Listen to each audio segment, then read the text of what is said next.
What's up everyone, this is ScherBR talking and welcome back to my channel. In today's video we're fighting against Forneus.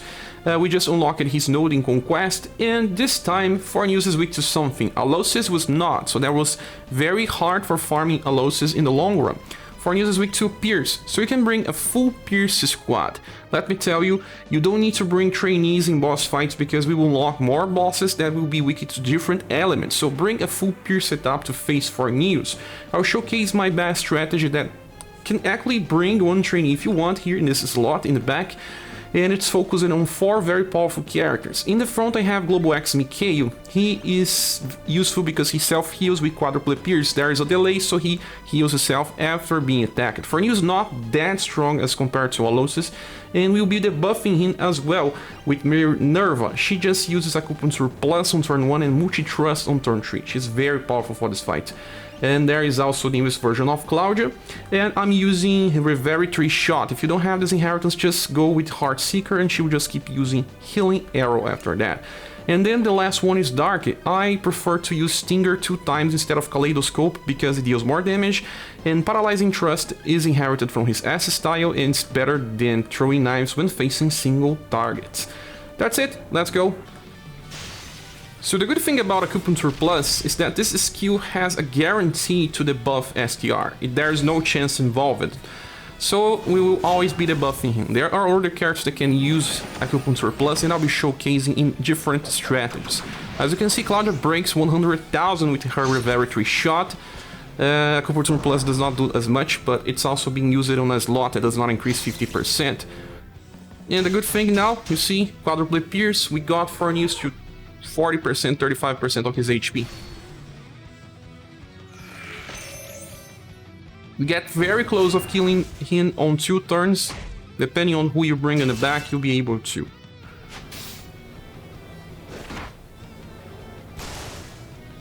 Even if someone dies, it's okay. The remaining characters will be able to kill him. Now it's time where your Minerva will probably kill with Multi-Trust. Pretty fast in my opinion. 3 turns is okay, you don't lose too much time. Okay, time for the second strategy, and this one I'm using Amazon Raid Axe instead of Deadly Pierce. Why? Let's say that you have more physical damage dealers that use either swords or spears to deal pierce damage. So you can use Amazon Raid Axe, it's easier, and there are characters here that will work pretty well, like the newest version of Matriarch. The very first one also works. I'll be showcasing on a different strategy. She will use Shining Glory first and then Light Streak Lunge. This is also powerful because it deals critical damage against Demon, and, well, he's considered a Demon. The first Shining Glory will buff everyone damage and it will be very strong as well. And then she already has BP to 2 Light Streak Lunges in a row. And I still have Minerva here. You don't really need her, you can use Hannibal or other spear user. If you have, the newest version of Brown is also pretty powerful. She also has access to Acupuncture Plus by inheritance if you want. It's just that Minerva is a very strong character for STR based Pierce. Another one that some people may forget about is Cordelia, and she can inherit Acupuncture Plus by upgrade of her S style. That S style that she gets, this is limited for a Valentine event. If you have, you can use. If you don't, you should just increase Big Wheels. BP, you can leave it on 13, and she will just use Multi-Trust on turn 1 and then just keep on Ontology. The good thing is that Ontology heals. The damage is not so high, but at least she just self-buffs for STR. A good character for this thing as well. The newest version of Forneus will also work pretty well, it's just that I don't have him yet. In the back, you can bring someone like Global X Monica. She just is not so strong, but buffs, you see, pierce damage 3 times, that's good. And it will trigger for the first 3 turns.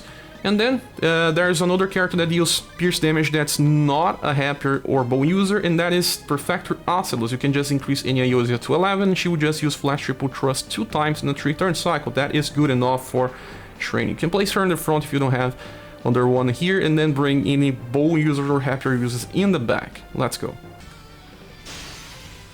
Okay, battle started, let's see.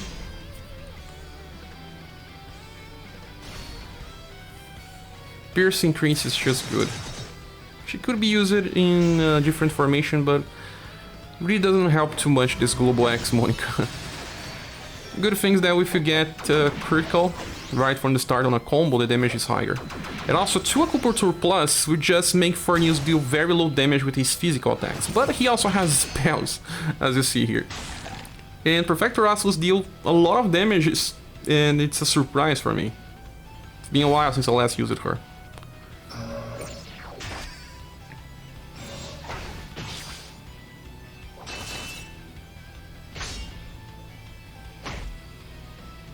The physical damage will be pretty bad from now on.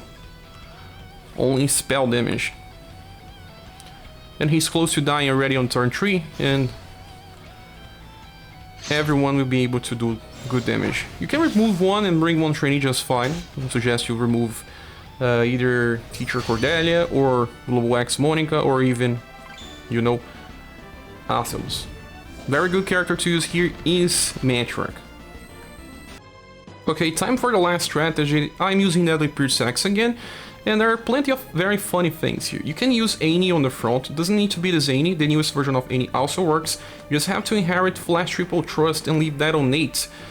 With this version of Annie, she just goes for full pierce damage just fine, and she also can counter with Dual Trust when being directly attacked, and evade, so that's pretty nice. There is also Jamil. Here, Jamil is pretty strong because he just self-buffed when he hits weak targets, and that is already a weak target. X-Trust hits 3 times because of his passive. And Xenon, you can just use Eulogy, and you can inherit Light Speed or another skill from his recent Platinum style that I still don't have. And Light Speed at least buffs his agility as well. And then, after that, he will use Light Needles, but the boss will be close to death. And if you don't have UDX Metroid and you have the first one, you can just use her with Heaven's Dive. Increase Brandish to 9, and she will ignore Brandish and use Heaven's Dive twice. Her damage is pretty high. Barbara is another very powerful character that we sometimes forget about, and she can use Acupuncture Plus. I forgot to awaken that will to reduce this to 10 BP.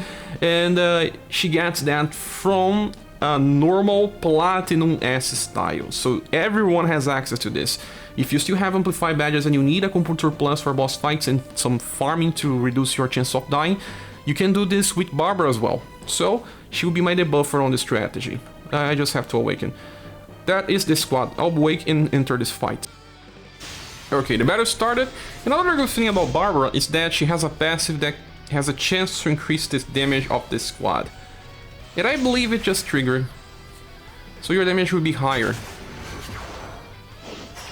Another character that's also good here that I don't have is the Anniversary Monica. I don't have that one.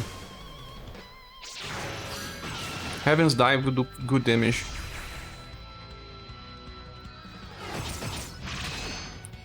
Last Triple Trust and Acupuncture.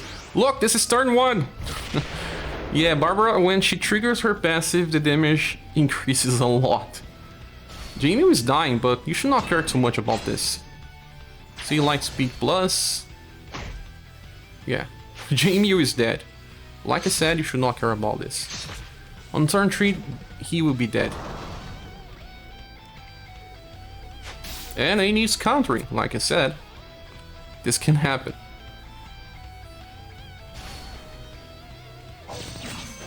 Yeah, Forneus is down.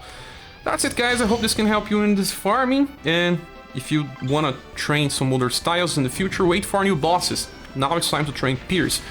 Thanks so much for watching this video. If you want to support the channel, there are links in the description. Hope to see you soon in the next one. Bye.